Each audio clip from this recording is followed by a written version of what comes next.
Again, good afternoon, and welcome to the Peggy Downs Baskin Ethics Lecture Series. I'm Lori Kletzer. I'm the campus provost and executive vice chancellor, and I am really delighted to be here. I would like to begin today by recognizing and acknowledging where UC Santa Cruz is situated. The land on which we gather is the unceded territory of the Awaswas-speaking Yupi tribe. The Amamutsan tribal band, comprised of the descendants of indigenous people taken to missions Santa Cruz and San Juan Bautista during Spanish colonization of the Central Coast, is today working hard to restore traditional stewardship practices on these lands and heal from historical trauma. I want to thank the Humanities Division and the Humanities Institute for giving us the opportunity today to come together to explore ethics and ethics-related challenges in an interdisciplinary setting. Today, Joy Connolly, president of the American Council of Learned Societies, joins us to talk about A Connected Planet, Scholarship for the Global Good. The Baskin Ethics Lecture Series, launched in 2010, was made possible by the Peggy Downs Baskin Humanities Endowment for Interdisciplinary Ethics, established in honor of Peggy Downs Baskin's longtime interest in ethics and ethical issues. Peggy taught in our Feminist Studies department and is also an author, photographer, and philanthropist. And I will proudly share that Peggy and I share being graduates of Vassar College. Thank you to the entire Baskin family for the tremendous impact of their contributions to the campus. The humanities play a central role in addressing today's most urgent questions by helping us understand our current struggles and circumstances in context, and they help us make our way toward a more just future. The power of the humanities lies in transforming lives for the better, creating engaged, empathetic, analytical, informed members of our communities and our world. Under the leadership of Dean Jasmine Allender, the Humanities Division is dedicated to interdisciplinary research, student learning, and public programming in ways that break new ground, create institutional frameworks vital to a holistic research infrastructure, address urgent questions, and speak to a diverse array of communities and concerns. The Humanities Institute is a vital part of the division, a global hub where new directions in research and teaching, cross-disciplinary collaboration, and public engagement that grapple with both big ideas and subtle distinctions, and all of those are supported and developed. Dean Allender is focused on recentering the humanities as integral to the undergraduate experience and proactively and practically addressing the fears of students and parents who do not believe, or rather who believe falsely, that humanities degrees cannot lead to jobs. And as a labor economist, I can assure you those people who feel that way are desperately wrong.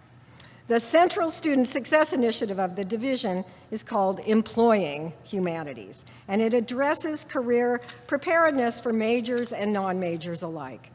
The aim is to develop students who will bring their deliberative, critical, creative thinking to bear on social and cultural systems, those systems that surround us, and to foster thinking that will help our students navigate their values and navigate their place in the world. And the division is expanding its capacity to offer experiential learning to all majors and to bolstering student success programs for transfer and graduate students, thanks to a generous donation from the Helen and Will Webster Foundation, which is providing seed funding to pilot experiential learning opportunities for humanities majors and graduate students.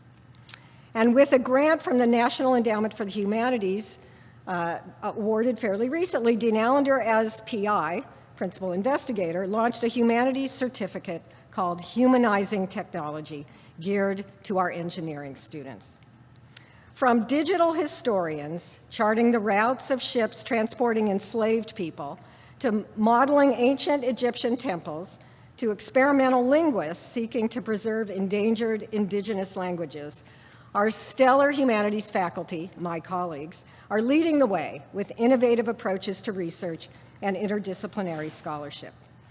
And now I'd like to begin to step aside, but I'm going to do that by introducing Jasmine Allender.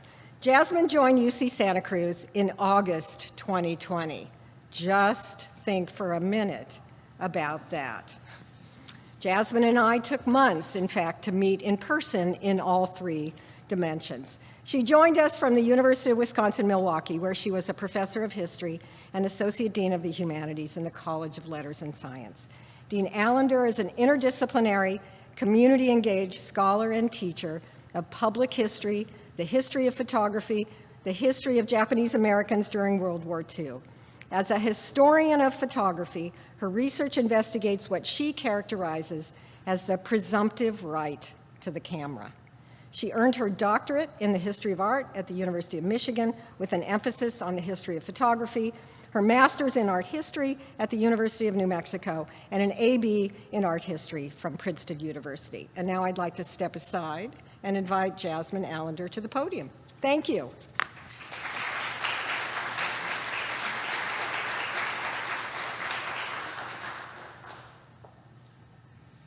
Good afternoon, everyone. Yeah, welcome. Great to see you all in the audience. Great to see all of you in Zoom world. Thank you, Lori, for your leadership. I'm grateful to you and to the Chancellor. I also want to add my gratitude for the generous endowment for interdisciplinary ethics in honor of Peggy Downs Baskin, who should be joining us virtually. Thank you, Peggy. This lecture series brings incredible intellectual vibrancy to our campus and alumni community. Past lectures have included Nobel and Pulitzer Prize-winning American novelist Toni Morrison, Booker Prize-winning author Margaret Atwood, former NEH chair William Breaux Adams, and American journalist Ezra Klein. In addition, I want to add my thanks also to the donors who invest in the humanities. Several of you are here today. The humanities at UC Santa Cruz has a global reputation as an innovator of interdisciplinary study rooted in questions of social justice. In the humanities division, we strive to understand how humans seek meaning, forge identities and cultures, and make their voices heard. As an essential component of a well-rounded liberal arts college education, the humanities prepare students not just for jobs and careers, but for lifelong learning, happiness, and meaningful engagement in the world. I believe that the humanities must play a central role in solving the complex problems we face and in imagining and the iteration of the engaged democracy that we aspire to be.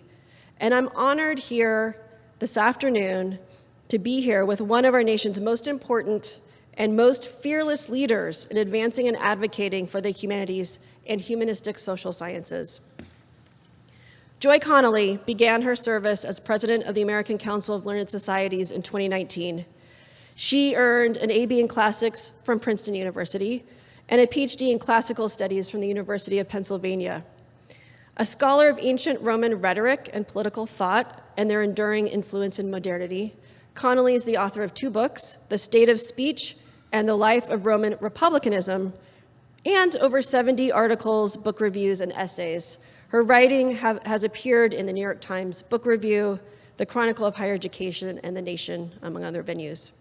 She came to ACLS after serving as provost and interim president of the Graduate Center at the City University of New York, where she was also distinguished professor of classics. She has held faculty appointments at New York University, where she served as dean for the humanities, and at Stanford University and also the University of Washington. During her service at the Graduate Center at CUNY, Connolly doubled the number of master's programs and, with support from the Andrew W. Mellon Foundation, established a major initiative to transform doctoral education with the aims of orienting graduate research projects toward the public good and enriching students' career options after completion of the PhD. Her current board service includes the National Humanities Alliance, the National Humanities Center, and the Journal for the History of Ideas. She also serves on advisory groups for Imagining America, the Council of Graduate Schools, and Humanities Indicators, a project hosted by the American Academy of Arts and Sciences, of which she is a member. Already in her tenure as president of ACLS, she has emphasized inclusivity and demonstrated care of people and ideas that is inspirational. I have been personally grateful to the ACLS for 2 fellowships earlier in my career, one when I was a graduate student and another when I was an assistant professor. Both times, it felt like I had won the lottery. For many humanists, there's nothing more precious than the gift of time to focus on our research, which such fellowships bestow. The opportunities for funded humanities research, however, are too far and few between. To put the matter into context, if we look at federal funding for research as indicative and compare federal funding for STEM, this is research and development, versus humanities, the gap is beyond extreme. The humanities receives under 0.1% of the funding that goes to STEM. In other words, compared with federal funding in STEM, funding for the humanities is much closer to 0 than it is to 1%. While this reflects in part the differences in how much money it takes to fund our respective research enterprises, it also very clearly signals relative valuation. But this is an imbalance that we can change. If we want to bolster our democracy and build a future based on equity, informed by social justice, with communities and citizens who are culturally competent, globally versed, and historically informed, we need the humanities, and that means we need to invest in humanities research. Joy Connolly is on the front lines of this advocacy work. She speaks and writes regularly about the future of the humanities, the significance of studying the past, and the necessity of public funding for higher education as a keystone of a robust democracy. In her lecture today, titled A Connected Planet, Scholarship for the Global Good, she makes the case for a planetary frame for humanistic study whose fields and activity are the global and the local. Before I invite President Connolly to the stage, I want to share a few details about the event. There will be time after the lecture to take questions from both our in-person and our online audiences. For the online audience, we're using a Zoom webinar tool. So no chat function, but you can put your questions in the Q&A tool. Finally, this event is being recorded. With that, please join me in welcoming President Joy Connolly.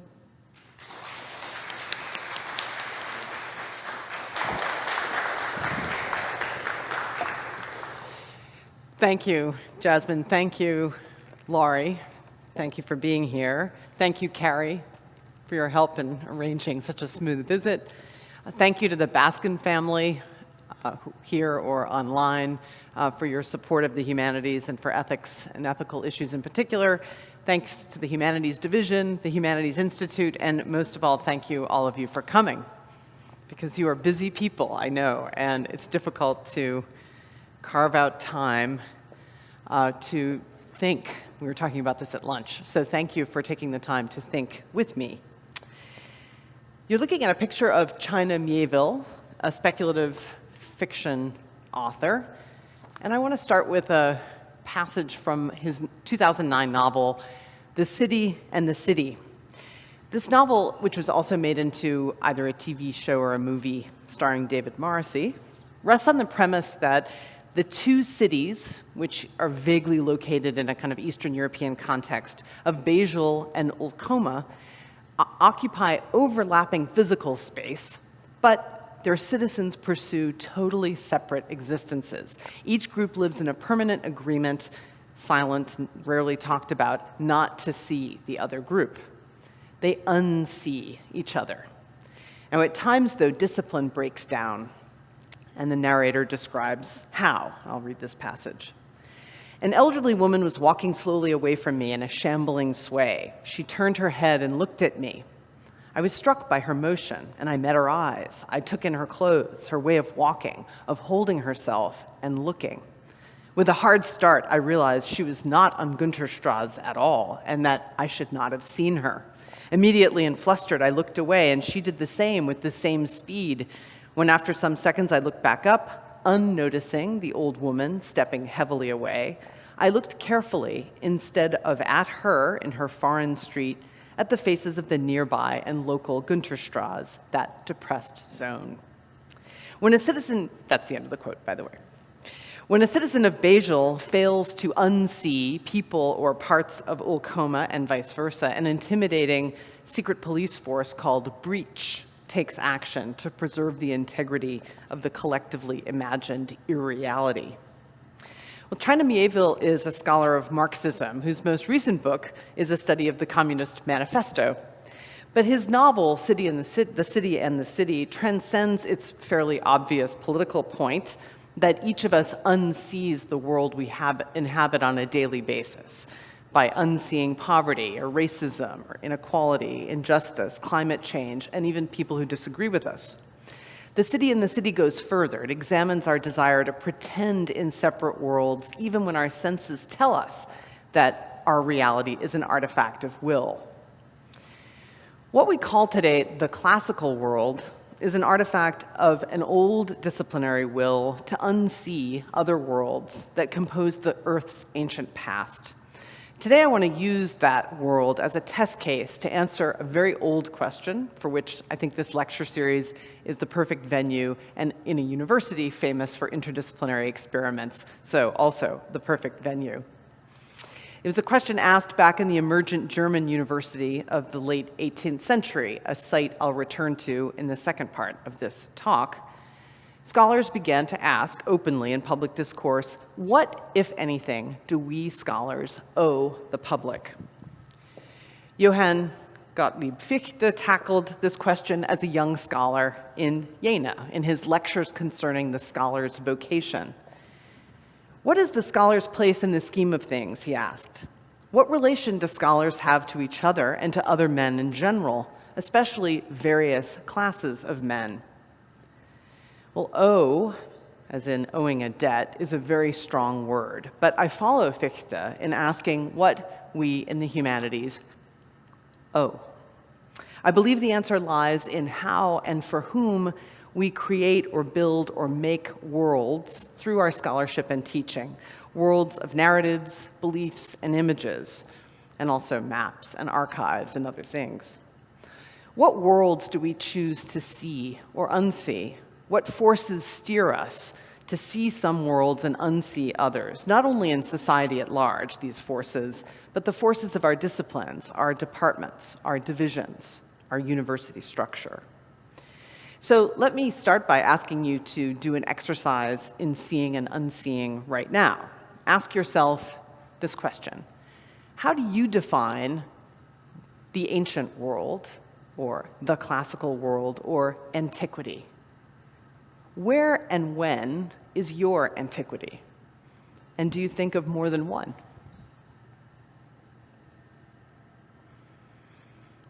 Now, over 200 years ago, the answer at any European university would be straightforward, and it would involve a construct I'll come back to that I call Greece and Rome, all one word. But let's unsee that ancient world for a moment and remember where we actually are. Here in 2023, we're over 50 years into decisive changes to the global order that was established back in the long 16th century. The certainties that prevailed for most of that history, that are deep in our cognitive frameworks, justified the original organization of knowledge in the European and then the American college and university. The structures of knowledge marked in our disciplinary and our departmental names and our scholarly values help maintain that old world order. And there is a mix, as in all of human life on this planet, of good and ill in that fact. Systems theorist Emanuel Wallerstein has made the disjunction clear. He's on the bottom.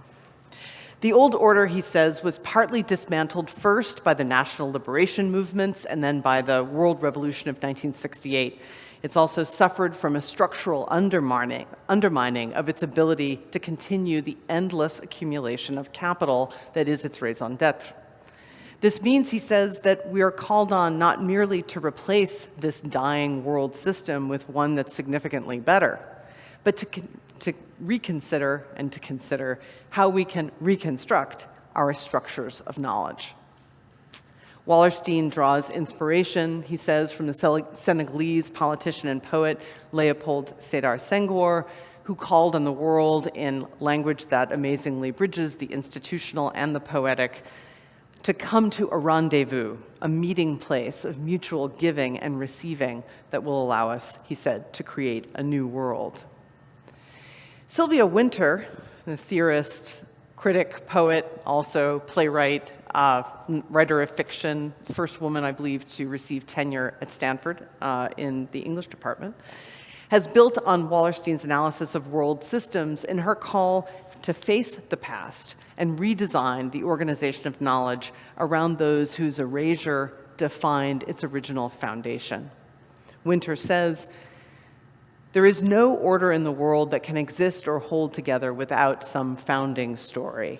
So now, and I'm still quoting Wynter, the question for academia in the 21st century is, will you make space within it to be able to write a new foundation? I think before we humanists can figure out what we owe to the world, we need to somehow institutionalize our understanding of the fact that the creation and distribution of knowledge itself is no longer the claim or the property of that very recent invention, the West. I believe we can do this, and I agree with Wynter that this demands a new framework, or new frameworks in the plural, for our scholarship and teaching. Frameworks that better reflect the global flows and exchanges of information and people and knowledge, different things, that constitute the world and the academy today. Our planet is getting smaller, thanks to technology, access to travel, economic and academic globalization, and especially as groups historically separated by space come into closer contact with one another, the work that urgently needs to be done, it seems to me, and I think this is the obligation that we have, is the work of bridging the national, linguistic, and cultural and religious divides that separate us and create, in these days, a considerable amount of violence. Let's imagine making this priority of bridging the grounding principle of the way we group ourselves and design curricula. It would mean redistributing the time and energy we spend now preserving the specificity of human experience in the groups that humans have formed over time, like Greeks and Romans, toward the work of connecting, communicating, comparing, contrasting, and mutually understanding the results of our studies in their global context. Now, the study of the past, and I may be preaching to an audience of the converted here, but perhaps not, the study of the past must play a central role in our newly decentered and plural humanistic study. In an interview in Flame Wars, a landmark 1994 publication that popularized the term Afrofuturism, the Black writer, also speculative fiction writer, although he'd probably resist any label that contains him, Samuel R. Delany, said this: "We need images of tomorrow, and our people need them more than most. The historical reason we've been so impoverished in terms of future images is because until fairly recently, as a people, we were systematically forbidden any images of our past." Delany's plea to remember the past reminds us that its study is an act of love.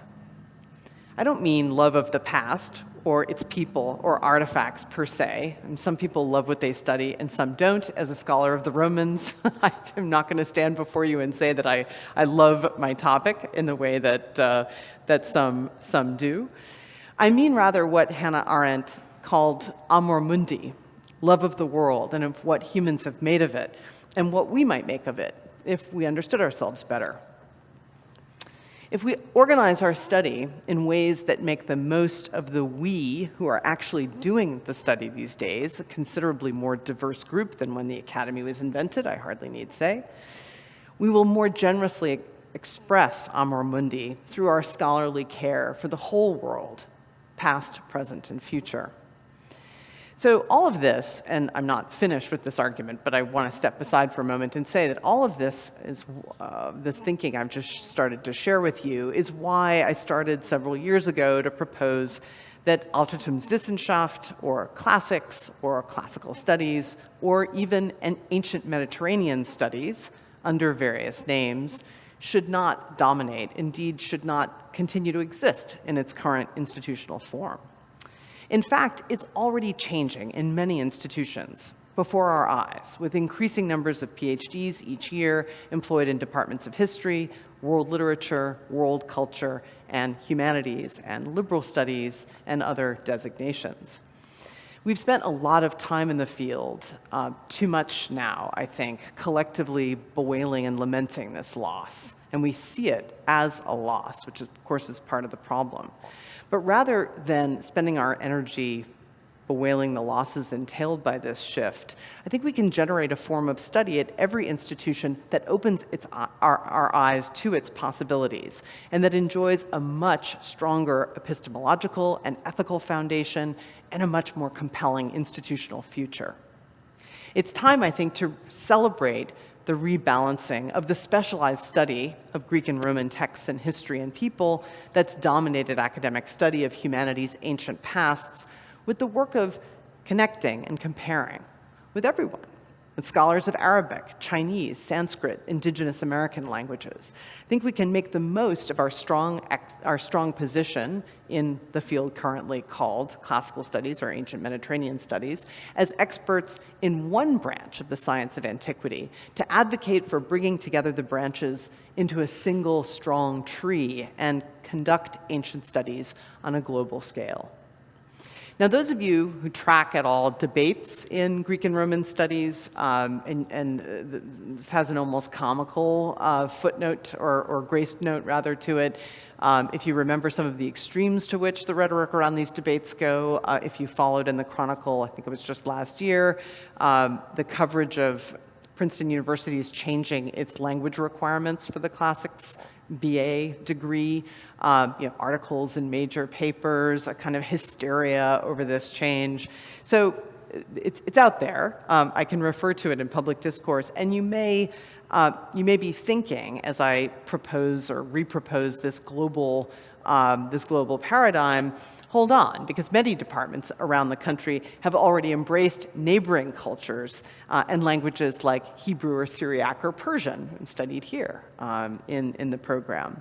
And that's true, but as you'll hear in a little more detail in the second part of this talk, which I'll get to in a few minutes, I'm skeptical of regional efforts like this to escape the power of what I call that Greece and Rome paradigm.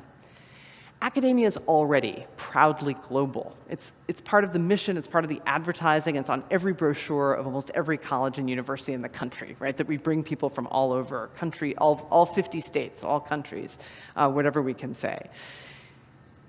The greatest potential for the study of the humanities, and especially of literature and culture, lies, I think, in building global chronopolitical alliances across disciplines that were split, remember, 2 centuries ago, for purposes that were not ours.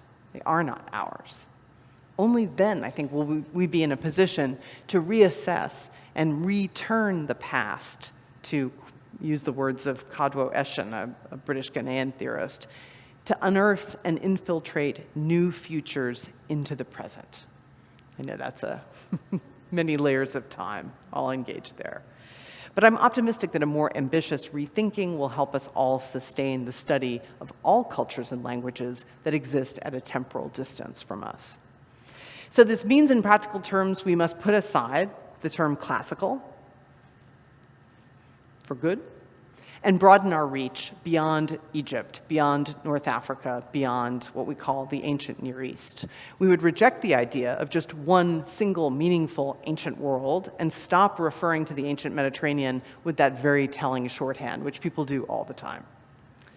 By co-creating and co-studying multiple ancient worlds, we can redesign the borders of dominant region and race that classical studies was originally invented to define and defend.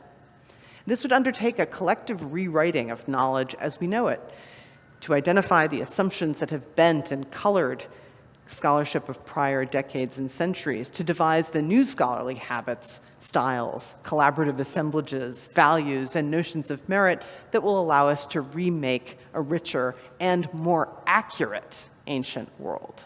And that accurate issue is very important to me. My proposal is really a bet on the humanity of humanistic studies and on the awareness in most of us that the human collective life is facing conditions of emergency and that we have the capacity to extend mutual comprehension among human beings. Now, this comprehension will always thin out as we move outward from the core and away and across, right? But despite that inevitable process, collaborating with others, studying ancient paths, remains the most promising path by which we can continue to stage encounters with the other, cultivate our imagination and empathy, and preserve the original material and our ability to interpret it. These are all great humanistic and human goods. I'm definitely not pretending this would be easy. I'm also not pretending that we can know before we do it exactly what this new field discipline would look like. Ngugi wa Thiong'o warns against the temptations of retaining the core, though, in his manifesto for a global comparative literary study. He helps us, among other thinkers, gain a better sense of what to avoid and what to prevent as we undertake this rethinking. Ngugi is a Kenyan writer. He has painful experience of the imperialist power of the English language, and he's wary, as he explains in this book, of the persistent cultural and literary imperialism of European and American academics. And the essence of his critique of contemporary literary fields is that they leave fundamental ethical and epistemological questions untouched. And Jacqueline Rose takes this thinking in one particular direction, but very much aligned with Ngugi's thinking.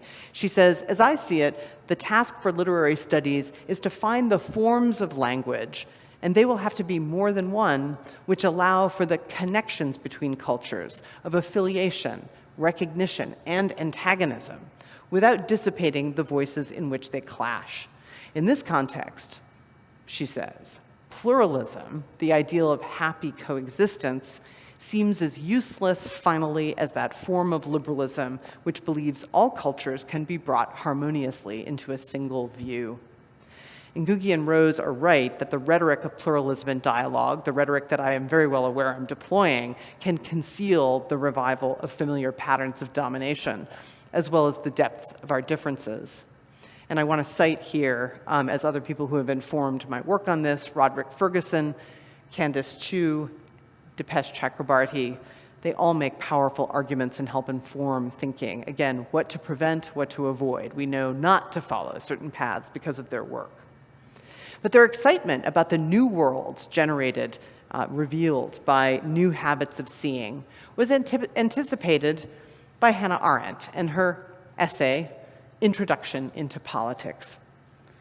She said in that essay, if someone wants to see and experience the world as it really is, he, she did say he, can do so only by understanding it as something that's shared by many people, that lies between them, that separates and links them, showing itself differently to each and comprehensible only to the extent that many people talk about it and exchange their opinions and perspectives with one another over against one another.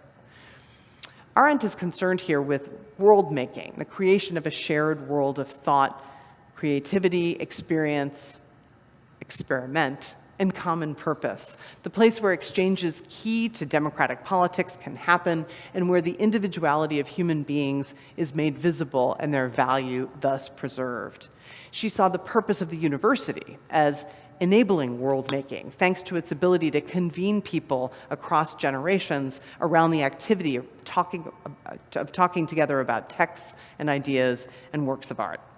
So let's broaden our scope now for just a moment and think of humanistic study more broadly, of art, music, literature, philosophy, culture, history, even archaeology, some humanistic social sciences. So far, well-funded institutions have, for the most part, decided to preserve the national and linguistic divisions of language and literature and history in the way that we organize ourselves and educate students with majors and degrees and so on. Now, many underfunded institutions have gone global, creating departments, as I mentioned earlier, of world history, world literature, world culture, and humanities. But these changes are, and this is now my institutional, I'm speaking with my institutional hat on, these changes are usually driven by, or seen as driven by, dollars rather than intellectual mission. And faculty are understandably slow to find virtue in this administrative top-down remapping of their collegial communities. And then there's the reward structure problem.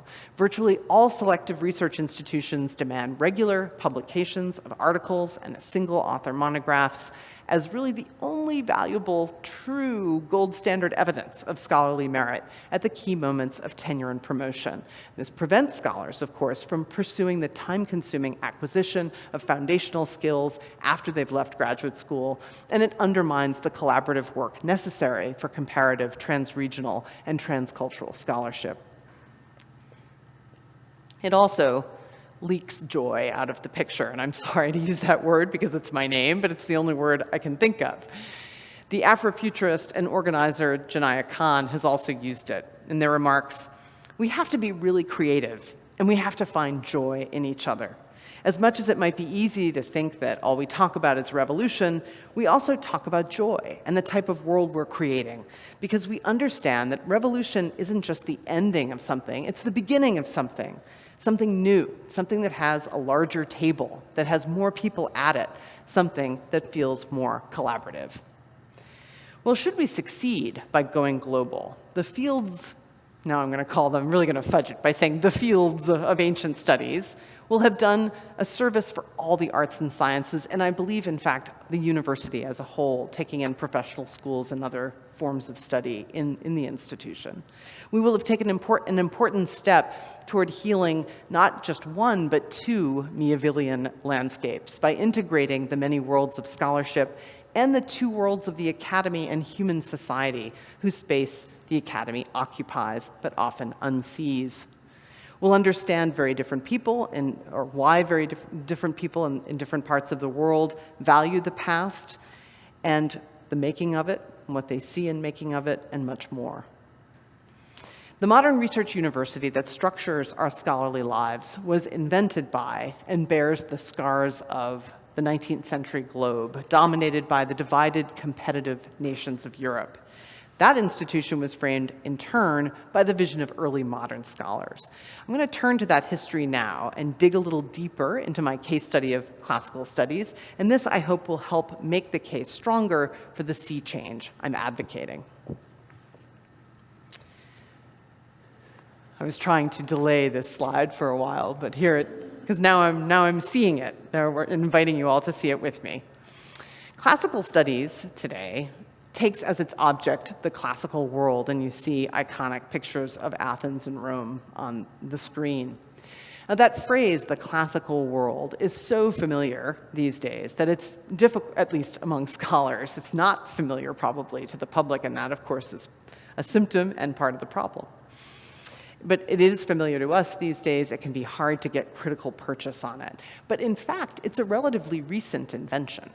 The notion of a coherent world, meaning Greek and Latin-speaking societies and cultures from roughly the 8th century BCE, the period associated with Homer and Homeric epic, to the 4th or 5th century CE, depending on how you date the decline of the Roman Empire, assumed its current meaning in the late 18th century German university, where scholars created, the word I used before, Altertumswissenschaft, the science or scholarship of antiquity. Antiquity, not just Greek and Roman, but that was taken for granted, as we'll see. Along with it, they built all the apparatus of institutionalization, departments and journals and conferences, and dearest to my heart these days, learned societies. Classical texts exist as such, largely because they were called upon 400 years before the university was invented to help early modern Europeans develop a self-consciously rational and gradually a public discourse, increasingly distinct from and often in opposition to the hierarchies of the Catholic Church and the nobility. The scholarly tools that became the bedrock of academic classical studies were developed to answer early modern questions on public matters of politics and religion. Above all, the need to determine what constitutes legitimate state power, the need for a secular language of authority, the need to distinguish false texts from accurate ones. For those seeking alternatives to monarchy and the church, Latin and then Greek texts, once Manuel Chrysoloras came from Constantinople to Florence in 1396 to teach Greek, a really important moment in the development of the field. Latin and then Greek proved then immensely useful because they helped introduce new terms and values of public life while offering the extra benefit of an anchor in the legitimacy conferring Greco-Roman past, which of course was partly visible to people inhabiting what had been Roman cities and people using Roman roads. The goal, and I'm speaking kind of 30,000 feet up here, but it's fair to say that the goal of these scholars, these emergent early humanists, was to clear space for exercising legitimate authority outside the terms of the medieval order. Latin and Greek texts helped dislodge the subject of the church and replace it with the self-governing subject of the state.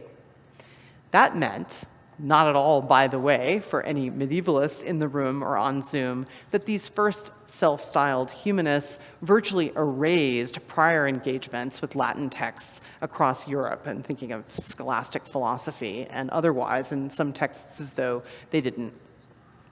Those decades and centuries of work on what we now think of as classical Latin never happened. Scholars at the University of Bologna and then other places fostered the study of Roman law, and that aided local governance and played various roles in the struggle for legitimate authority among Pope, local nobles, and the Holy Roman Emperor. Pier Paolo Vergerio, who lived from 1370 to 1445, is typical of the period in his argument that learning Latin and Greek literature together makes the perfect stepping stone to becoming both a citizen and a philosopher, because it brings together the two arts of philosophical reasoning and eloquence that Plato had tried to split apart. Latin historiography and rhetoric proved especially valuable to urban city-states and the civic consciousness they sought to promote. Leonardo Bruni's 12-volume History of the Florentine People from 1442 is a good example of the heroic framework for writing local history on the model of the ancient Roman writers Livy and Sallust. As markets opened up and social mobility increased, instruction in the ars dictaminis, or letter writing, and works on personal style, like Castiglione's wonderful 1528 Art of the Courtier, offered aspiring men access to authoritative styles of professional expression and social capital that we still use today. I can feel myself using them now. From Coluccio Salutati's On Tyrants in 1400 to Machiavelli's Discourses on Livy in 1531, these works are products of what Chris Celenza has called a dialogical thought world, where readers could form personal relationships with and engage in dialogue and debate with ancient thinkers. And knowledge of the languages, of course, of Greek and Latin also made possible the close engagement with Christian scripture that animated early Protestant thought. There's a confident, redemptive quality to these early modern scholars' engagement with Greek and Latin texts, in their belief that the studia humanitatis, the study of the humanities, could help save both the state and the self, and that modern studia could both assimilate and surpass ancient and medieval thinking. This, what I've just recounted, is the origin story told in many books, most recently by James Turner's philology and by the Cambridge School scholars doing contextual intellectual history like Quentin Skinner on the right and John Pocock. And even today, many departments of classical studies proclaim on their websites that classical texts are mainly worth studying because they represent a tradition of Western thought all the more distinctive because it talks to itself. It doubles back on itself over time. Now, this might strike us as a conservative or even coercive constraint, that doubling back on. But Arendt, for one, did not find this relationship a binding or limiting one. On the contrary, she argued that the encounter of reader and text gives rise over time in repetition to novel thinking. And this was an effect she thought was crucial to human survival, and that was amplified by readers' knowledge that they belong in the conversation, that series of readerly encounters over centuries. This was the world, this world of thought, that Arendt worried in the middle of the 20th century was vanishing, a world she sought, along with many others, of course, to save. She warned against and about the 20th century's habit of violently pushing the past aside in favor of a bright new future, a habit she linked with the rise of authoritarianism and totalitarianism. She rendered the act of reading Greek and Roman texts an entry into a conversation with another that awakens us to our need for others. Hers, I think, is akin to the recent call by the historian Saidiya Hartman to do history as an act of care for the past and for those who have gone before. And in this view, reading past texts by embedding us in their alien particularity enjoins us to love the world. But of course, not everyone belongs to this world and to these acts of engaged reading.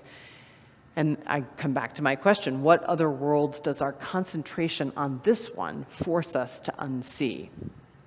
The classical world whose loss Arendt so feared is the world James Baldwin viewed from a distance with a mix of desire, pain, irony, frustration, and rage.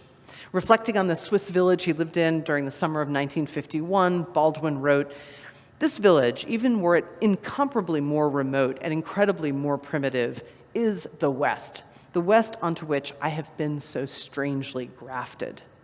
These people cannot be, from the point of view of power, strangers anywhere in the world. They have made the modern world, in effect, even if they do not know it.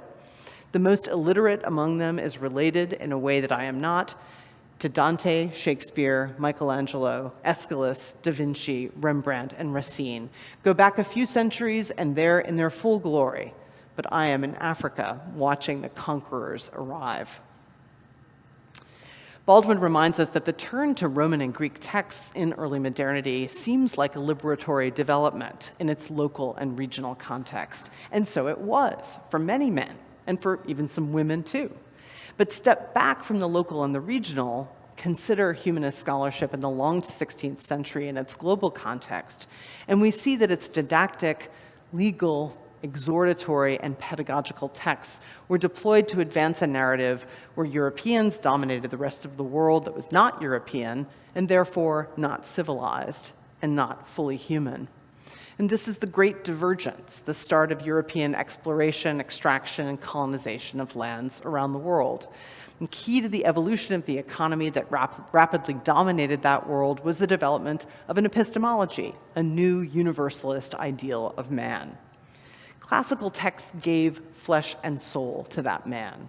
Using these texts and then anointing them as the basis for all human learning does the political work, of course, of anchoring Europeans in a tradition of the best, the aspirational, the dominant, the act of reordering itself.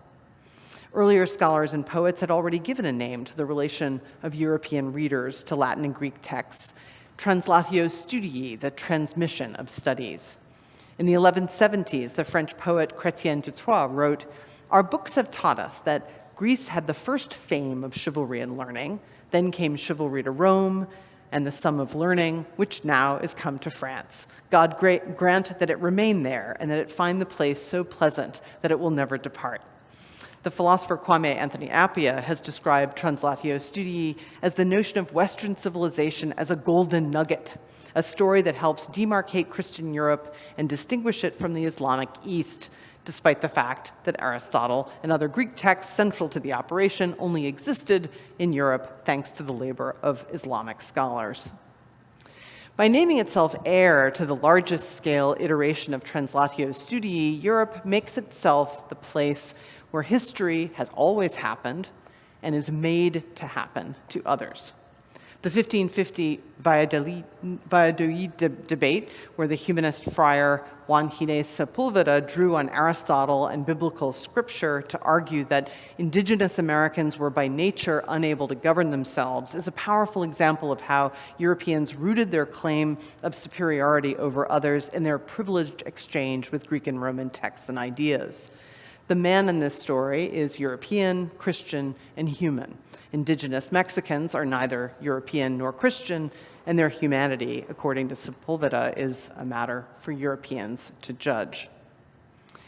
Well, by the time the modern university was established in the early 1800s, the emergent classicists of Germany, building on the aesthetics and history constructed by Johann Winckelmann, defined the study of ancient cultures as limited to Greece and Rome on the ground that other cultures were not worth studying. In lectures given many times to generations of students from 1785 to 1823, he had a long career, the influential scholar Friedrich August Wolff claimed that the ancient nations of Asia had left behind insufficient evidence for scholars to study. He said, not a single people before and alongside the Greeks advanced to a learned or scientific culture. None of them preserved a body of literature. But you might be surprised if you have ever looked in any library shelves. And the worlds Wolff chose to unsee sometimes intrude in his writing, just like that old woman on Günter Strass.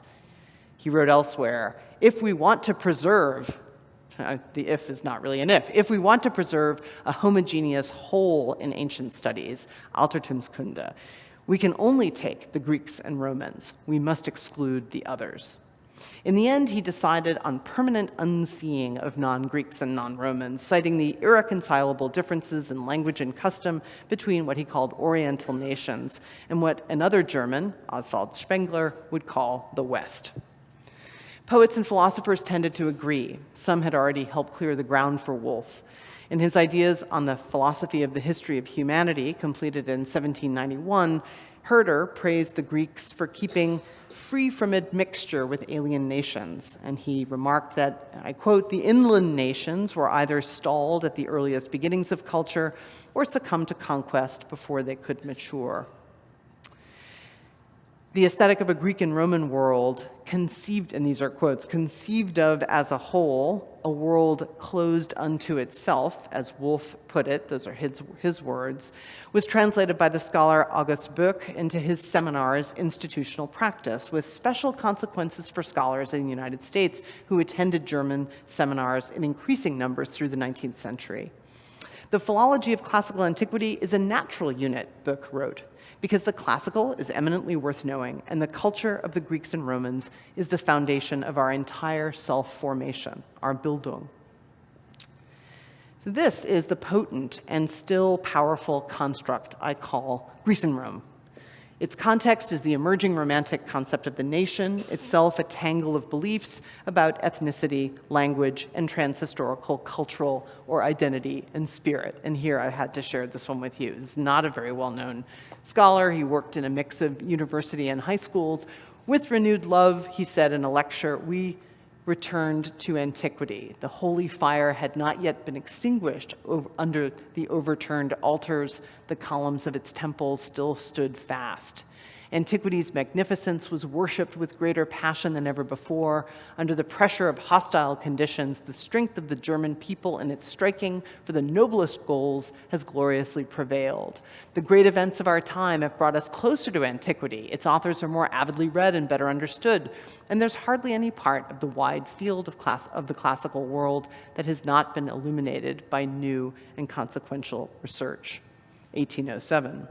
Mix this with the tension between Europe and the Islamic Ottoman Empire, exacerbated by the early 19th century Greek call on fellow Christian inheritors of the Greek tradition to support their fight for independence.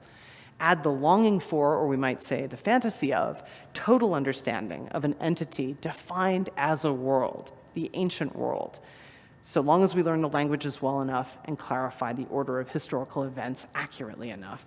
And we can see how Greece and Rome became a prototypical nation before nations and a common quasi-ethnic origin story for 19th century imperialist Western Europe. Well, as a field, scholars in classical studies have chosen to live with the knowledge of the field's origins, its allegiances, its persistent associations, not for totally unreasonable reasons, in the liberal confidence that we can bracket those prejudices and limitations, or right the balance through self-reflection and critique. And one reason these existential questions are so tempting to evade is that Greek and Roman texts and ideas have a long history of attracting people who are able and willing to fight their way to a place at the table. One famous example is the Protestant theologian Olympia Murata, who spoke fluent Latin and Greek at the age of 12 and lectured on Cicero to the court of Ferrara in the 1540s. Scholars of the history of classical studies have started to tell these and other stories of many more such fighters, from Phyllis Wheatley to Frederick Douglass to W.E.B. Du Bois, and this is just one set of examples from the Black American experience. With effort, James Baldwin, too, found ways to engage. His essay, Why I Stopped Hating Shakespeare, is the best testament to that. In 2020, the president of the Modern Language Association, Simon Gikandi, explained in his presidential address that he reads Euripides because, and I quote, "through the understanding of the sufferings and struggles of others, I can come to terms with my own past."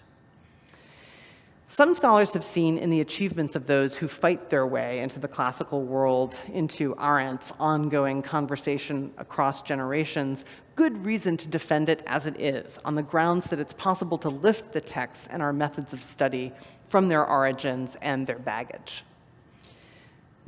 I didn't want to have that quote longer on the screen, but that's what I have in mind, of course, by Jacobi. The medievalist Carolyn Dinshaw, for example, contends that we can queer our passion for past worlds. She acknowledges that the desire for partial affective connection, for community, for even a touch across time, has served various dominant political interests in the past, like the Valladolid debate, and toxic ethnic nationalism and defenses of slavery and all the rest. But she argues nonetheless that studying past traditions can also incorporate a critical sensibility and make space for people resistant to the dominant order. As an object of study, Dinshaw's Middle Ages are a resource for subject and community formation and materially engaged coalition building. She casts relations with the past as a communal experience in which we come face to face with and must reflect on the temporal dimension of the self and of community. Dinshaw isn't alone in her purpose to queer time, or to draw an image from the French theorist Michel Serres, to crumple time, to see time as a handkerchief where widely separated points can be made adjacent. And this groundbreaking work is a more compelling epistemological frame than the straight timelines of conventional periodization. But I still come back to Ngugi wa Thiong'o's warnings, to Jacqueline Rose's warnings, and I think if we leave national borders of fields and departments, like Greece and Rome, unchanged, even if we expand their temporal or adjacent regional borders, we risk reinforcing the value of the core. So as I look up and out, and begin to conclude, and I look for guides to the work of redesign, I do see one promising path not taken in European intellectual and academic history. The humanists of the 16th and 17th century tended to spread their linguistic and cultural nets widely, a lot more widely than we do now. These humanists devoted the bulk of their energy to editing and interpreting Latin and Greek texts, that's true, but they were also deeply interested in the study of Hebrew, Chaldean, or Aramaic, and Egyptian. Pico della Mirandola's citation of Jewish and Egyptian knowledge in his Oration on Praise of Humanity in 1486 is one example of this expansive humanist vision that intellectual historians have explored in recent years. I think the best example of this is the late 16th, early 17th century scholar Isaac Casaubon, who, as Tony Grafton and Joanna Weinberg have shown in this book, considered Hebrew of equal value with Latin and Greek, and was frustrated by his limited access to still other languages that he had only heard of but had no way to study. In the early 19th century, a few scholars and artists sought to perpetuate these early humanists' field of curiosity. The poet and translator Friedrich Schlegel eloquently advocated for the study of Sanskrit in ancient India, though without much success, and I believe he was, in fact, voted out of the Austrian Academy for his efforts. Not coincidentally, Schlegel also rejected the historicism that had begun to dominate the professional academy, the notion that one needed to study the full historical context of texts to understand them in their larger significance. Focusing on the evolution of individual traditions, he saw, tends to foster an although it's both a teleological bent that favored stories about European progress or triumph. Instead, he concentrated and advocated for identifying and understanding human essences and archetypes around the world. Now, essences, archetypes. This is dangerous territory indeed, right? But so is the disciplinary terrain that recreates the old world system. So I'm not going to try to sketch in the next minute what this new global ancient studies or global humanistic study will be or feel like. I'm not going to try to rush you through an institutionalized form of what a redesigned humanistic studies might take. One thing, though, is for sure, and that is that the hundreds of colleges and universities in the United States alone will find plural solutions if they try. We may find ourselves in a new Tower of Babel, in a state of confusion and cacophony. But a bold redesign would assist our obligation to create worlds that help us live together under conditions of increasing hatred and fear. The epistemic and cultural need, that need for epistemic justice and bridge building across borders, is so great and so urgent that I believe that at the level of the department, the division, and the school, we must try. We must forge new groups to think together across lines of traditional discipline, area study, nation, language, and continent to test what we can do. I'd almost go so far as to say this, that we have nothing to lose. I've sought today to articulate a way to care for the past that's grounded in a humanistic ethic for study that connects the planet. In sum, our care for the past should embrace many antiquities. The classical world is an outdated term that's doing us more harm than good, encouraging too much inward study at the moment when we need to see all the worlds on our planet. The ancient world, that phrase we usually use now to refer to exclusively to the ancient Mediterranean and sometimes its neighbor, the ancient Near East, should encompass the entire planet. What worlds have been seen on this blue marble, at once huge and tiny? What do we owe? Well, to make the worlds that have been unseen for the people who are still unseen in the academy as it is today. We're all called, I think, to assist in this work, which is inspired by care for others, living and dead and not yet alive. Thank you very much.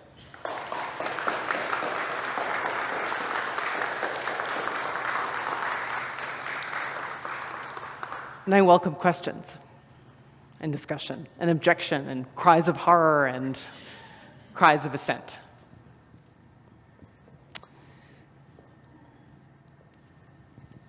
Thank you. I'm totally with you. I have two comments or questions at kind of opposite ends of the scale. One is that you alluded to the kind of restructuring of university departments, et cetera, into departments of, say, world literature or world history studies.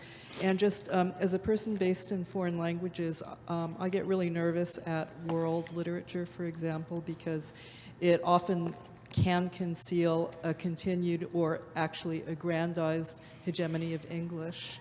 Yeah. So I wonder if you could speak to some of the ways we could, not go from the frying pan into the fire. But second of all, from the ancient world, I'm totally with you of expanding the scope of that to, and you cited the Germans who preached for the inclusion of Hebrew or Sanskrit or whatever, classical Chinese, we could go there. But I noticed that these are all textual cultures. So just for the Mediterranean, for example, if we think of the really interesting work that's been done recently on societies that don't leave any writings. Notably the Phoenicians or kind of debates about the so-called sea peoples and all of this stuff. So since you spoke to interdisciplinarity and the importance of that at the beginning, I wonder, I'd love to hear your thoughts on that kind of expanded Altertumswissenschaft. Thank you. I'll start with the really, really great questions, and I'll start with the second one. I'm so revealing my own limits as a scholar here, as someone who's obsessed with words and texts, and the art of. So I'll take one. One could say many things about this, but I'll take one through line here that the preservation of actual material, texts or archaeological material or oral material, incredibly innovative work that I'm lucky enough to see at ACLS, and in the conversation among especially hot and innovative topics among our program officers being done in South America, in Africa, among indigenous cultures here in the Americas, in North America. Innovative methods that have been invented and are being invented and refined to capture exactly the problem of the memory, the challenge of the memory and the knowledge produced and surviving almost entirely outside the academy, because the academy hasn't counted it because of the prejudice that so clearly shapes me and its focus on words and texts. So I'm glad you rewove that in. The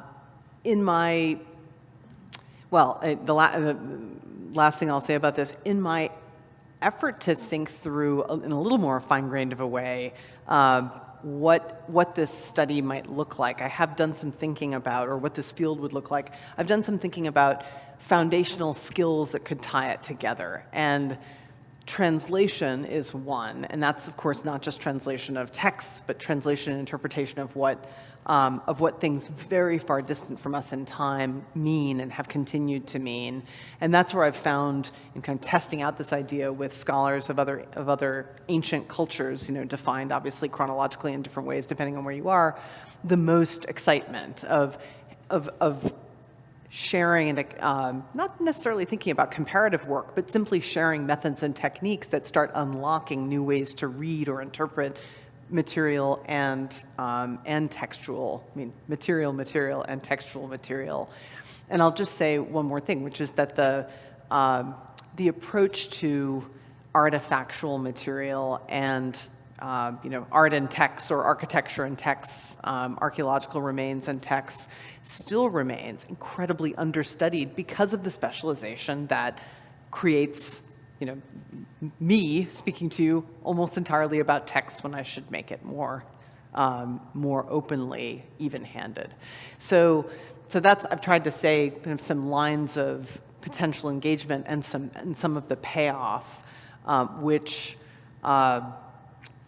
and some scholars have been exploring really through the 20th century, especially, again, people working on indigenous America, Africa, and South America. So that's I hope that touches on, or really all I can do is kind of only acknowledge the import of your question and the need to think further about this. On the world literature, again, we know a lot of what to avoid here, and here I'll say one thing about language studies, since I poked a little bit of fun at the nation's obsession with Princeton's language requirement in their classical studies department. The question of the role of understanding another language and the capacity to translate it is hugely important to me. And when I've talked with people doing ancient studies in the ancient Mediterranean context, people doing Greek and Roman studies, it's almost the first or the second objection that gets raised in almost every conversation is, but what about the languages? What will you do?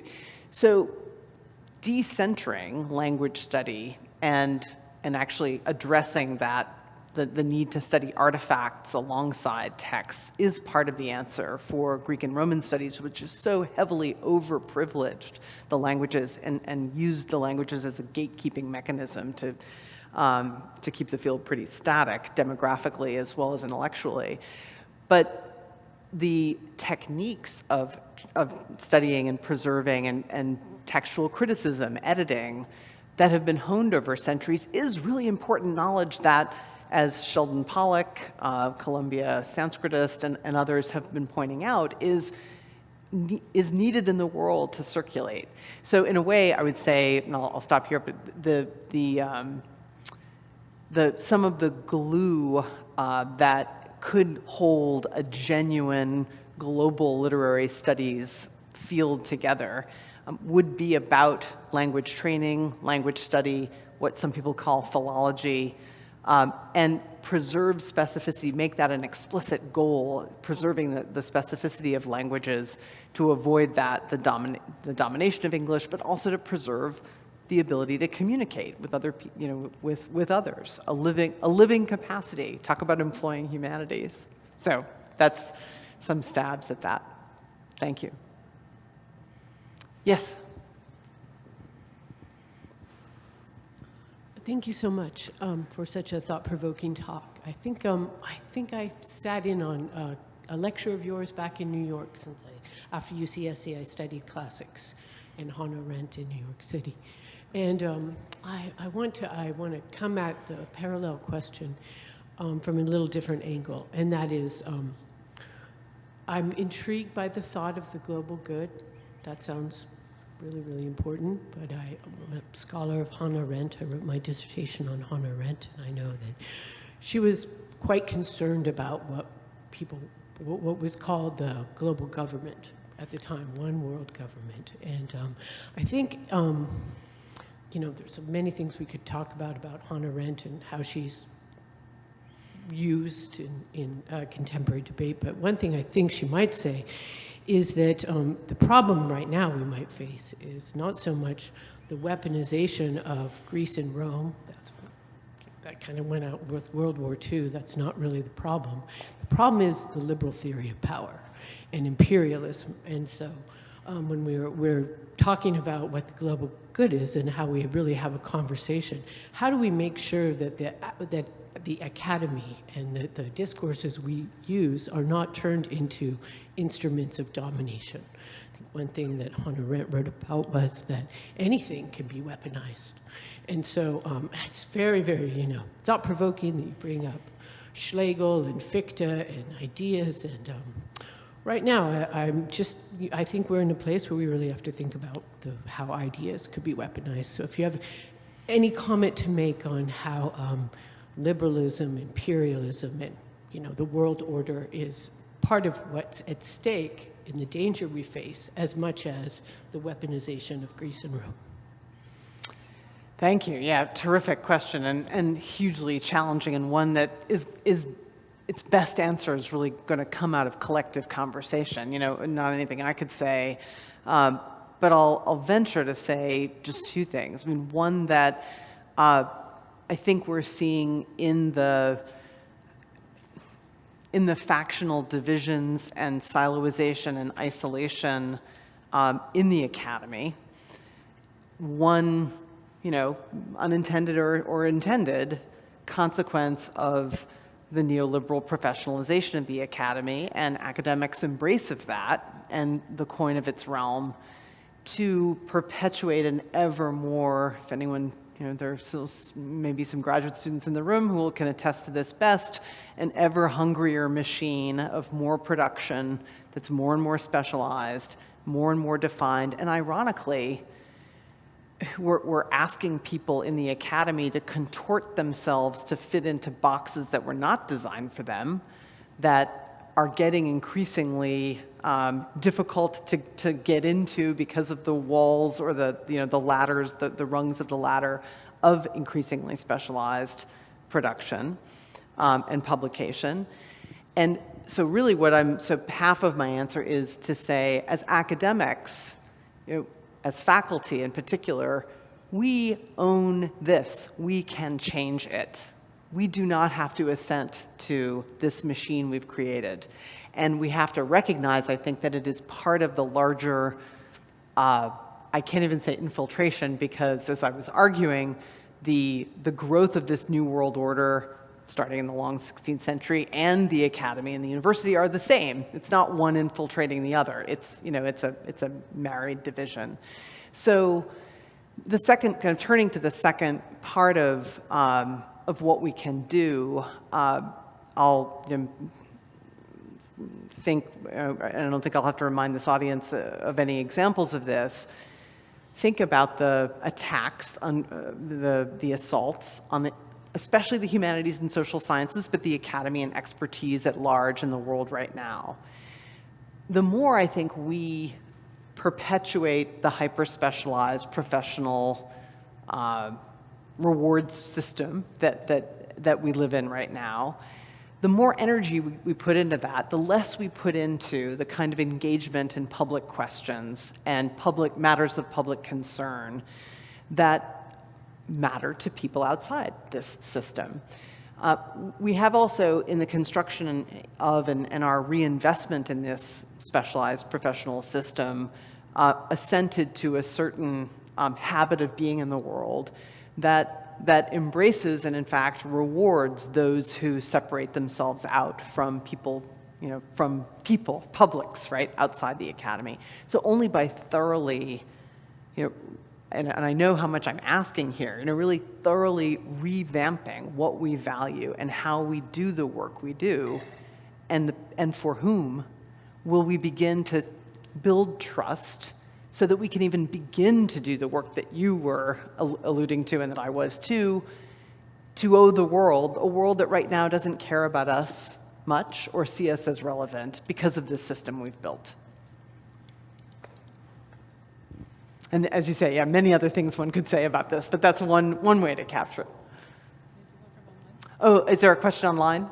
Yeah. Okay, we're going to do some, pay attention to the audience kindly watching on Zoom. Anders asking, I have found your remarks very interesting, and as a university humanist, I agree with almost all of it. However, I'd like to ask a question with regard to your nationally important role and position as an academic policymaker. In particular, how do you propose dealing with the trend in some states today where universities, or at least public universities, are being asked and indeed required to move away for a presumed excessive attention to world history and world literature, even termed woke, and instead reaffirm or prioritize the traditional study of Western civilization? I missed, I think, a crucial word. So the university is being asked to go back to teaching the West. And indeed required to move away for a presumed excessive attention to world history and world literature, even termed woke, and instead reaffirm or prioritize the traditional study of Western civilization. Oh, yeah, so much going on there. That's so we, I mentioned Anthony Appia and his work on his deconstruction of the notion of the West, and I think that's a story more of us need to tell. Not because, and here's part of my answer to this really good question, not even primarily because it's an ideology, the West, but because it leads us to unsee, right? It leads us to a historically inaccurate understanding of the world and how it's evolved. Like, that to me is, this is truth at stake. And to continue to tell stories, the stories that, starting in the long 16th century, started to be mounted about what one expression of which is manifest destiny. Again, it isn't a matter of political values or political ideology or progressivism or wokeism. This is about getting it right and getting the whole picture of the real world in which we live right.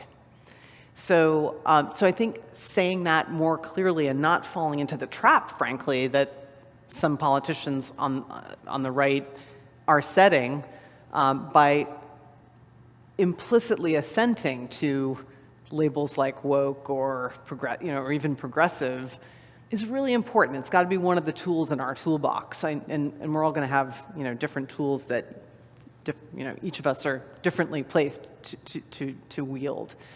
And the other, I think, is, and this is harder, and we may not all agree when I say this, but I do think too that we need to listen to stories like those Vincent Lloyd told in his recent Compact article about, as a black professor, being silenced and actually voted out of his classroom by his students for insufficiently or not adhering to their social and political values. We need to address head-on and in an honest way our belief and understanding as teachers of the power of race and prejudice in silencing people, and bring those stories to the table when, but then also live up to the ideal of exchange of views, especially in the context when we're dealing with college education, young people, 17, 18, 19 years old. If we believe in education and we understand that education is evolution and change, we can't expect people to arrive on campus saying what we think are the right things. Otherwise, we're not educating. So, this is a complicated conversation, and it's hard. It's one of the reasons it's so difficult is that it's hard to talk about in the abstract, and we've seen the worst consequences of abstract, conversations distant from the classroom in those very politicians' comments who haven't spent time in a classroom since they were 22 years old, and their fantasy of what they think teaching is evident in every word that they write. But again, at the same time, pieces like Lloyd's need to be listened to as well and discussed honestly, and not simply brushed off as trying to get attention or whatever people must be saying on Twitter about his piece. So a couple of techniques and a couple of strategies there, and really, really important questions. I think we have time for maybe, one more. I don't know who's picking. Thank you. Yes. Thanks. So I have a lot that I'm thinking, so I'm trying to be brief, and I think what I'll end with will be the thing you'll be most able to maybe answer from. But I'm pulling on what was brought up by the questioner from online, because there was something about citational politics that came up as you were speaking for me. My background is actually in comparative literature. I remember being an undergrad, and you could only do honors if you did Greek and Latin. And then I wanted to do Latin America or African literature, but I had to do medieval Spain before, So you can imagine the sequence takes too long. I was the only person who could possibly have gone through that sequence. It was not repeatable. And so people were basically flushed out of those fields. I'm no longer really teaching literature. I haven't for a long time, but I'm familiar with actually virtually all the sources that you quoted today, but I was thinking about it and thinking, what was it that, when you were talking about the world, didn't feel world-like to me? And I think what it was the individualization of each citational reference. So that, Rod Ferguson is writing about what's happened with ethnic studies and Sylvia Wynter, who I was trained by, who basically had to forge a whole new field and was actually not in English. She was in Spanish and Portuguese, which made a big difference in terms of how she was situated. And I'm just thinking of Saidiya Hartman and what she was writing against. And so the worlds that they're in, I felt weren't in the world that we were hearing. And so it made me think, well, part of the conflict we're in now between ethnic studies and the canons can't really be solved through the same kind of citational politics. That there's something about the form of the debate that sets up a problem where accuracy probably can't be our goal. So let me see the question you might be able to answer. I was remembering being in college when Black Athena came out. And years later, I was a student of Edward Said, and we studied that text again, and he actually told the story of when Bernal went to his office with these shopping bags, and basically, and Said was like, "This is crazy." But of course, the debates following Black Athena, which was actually a very exciting time, I remember, there was so much really incredible attention to discuss that text. But of course, the problem for classics became accuracy, right? How much could you really rely on his version as a non-classicist of what he was talking about? And should that really transform how we understand history? So I guess maybe through that example, would that be a way to ask you to think about kind of the larger clashes between the kinds of texts you were citing from today that I felt like got a little bit smoothed out for me so that I could no longer feel like it was a world that I could imagine actually being built, but that I felt like it was actually a world which had the suppression of the antagonisms between and of the different modalities of thinking and being in those different worlds? Yeah, it is a great question. When I think through why I think rhetorically I don't start with the antagonism, it's because of my fear of reinforcing it, and my frustration, I think, especially in my experience in my prior positions in academic administration, with the stuckness that creates, and the limits, I think, on trying to think past it, which can certainly be taken as a disrespect or disregard for the antagonism, which of course I don't want to replicate or put on the table. So I need to think harder about why you're picking that up in how I present this. But those...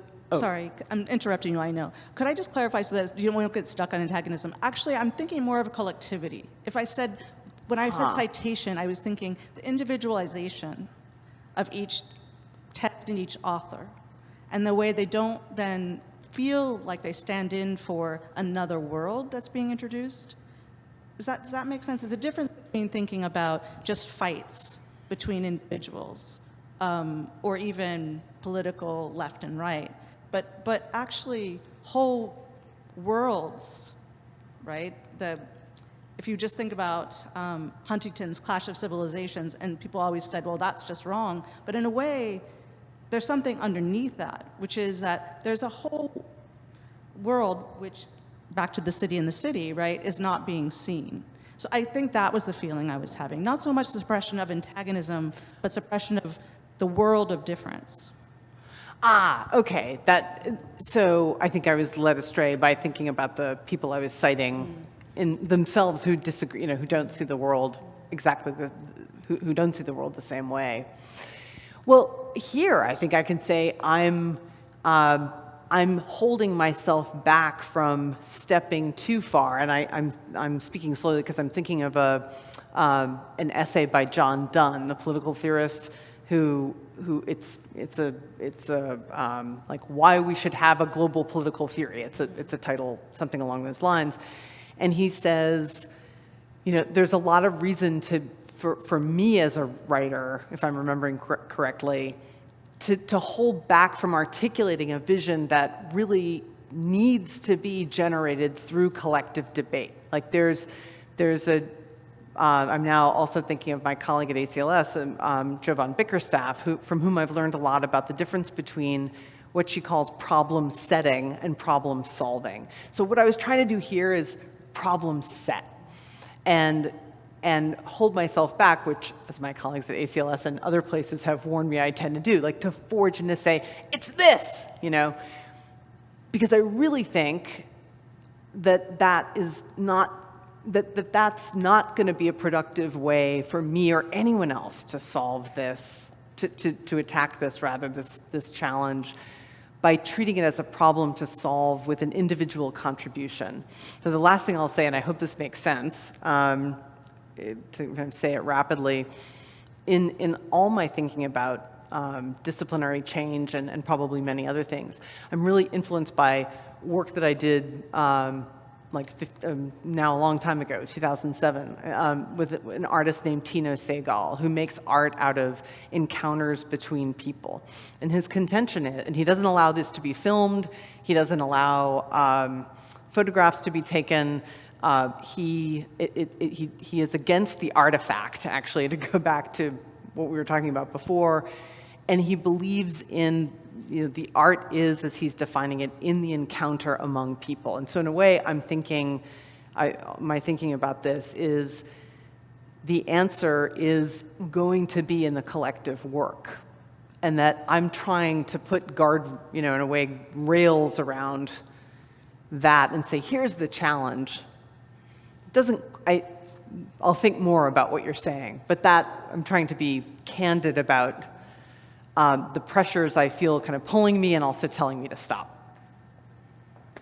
Thank you. It's time to go to the reception. Thank you so much, Joy Connolly. Thank you.